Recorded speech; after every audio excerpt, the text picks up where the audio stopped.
สวนเสือลงขุนหอกคำที่เมืองเหนือมีต้นหมอกอ่อนที่ออกพุ่นมาหายองหมอกเต็มตัวทั้งโซ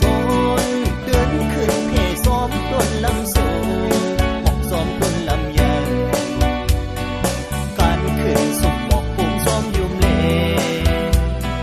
ที่นั่นก็มีหมอกที่ไหนก็มีหมอก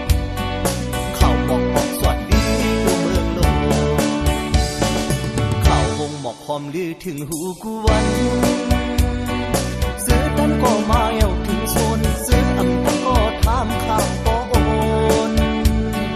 หมอกหอมเฮือนเอ้ยหมอกหอมห้อยเอ้ย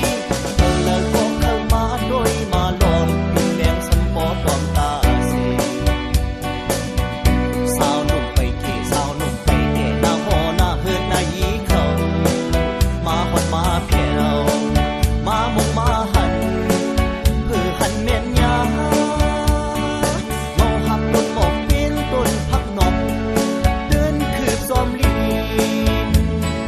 สาวหนุ่มไปเกะสาวหนุ่มไปเกะหน้าหอหน้าเฮือนหน้ายีมีสิมาโดนมันเดะหอโดนมันเตียงปีนคือมันเป็นซ้อมลีนอำเภอหมอกคำก็สักที่ซ้อมที่เนื้อตัวลำสูง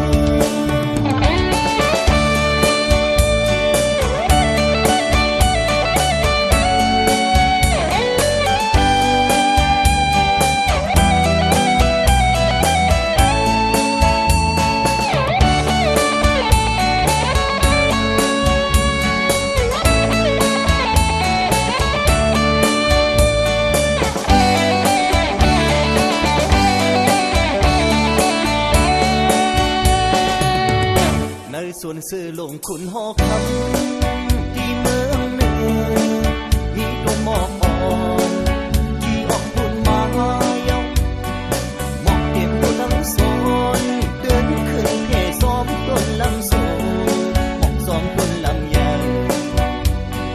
การขึ้นสุ่มหมอกปุ่งซ้อมยุ่มเล่ที่นั่นก็มีหมอกที่ไหนก็มีหมอกเข้าหมอกออกสวัสดีตัวเมืองโลเข้าวงหมอกหอมลือถึงหูกูวัน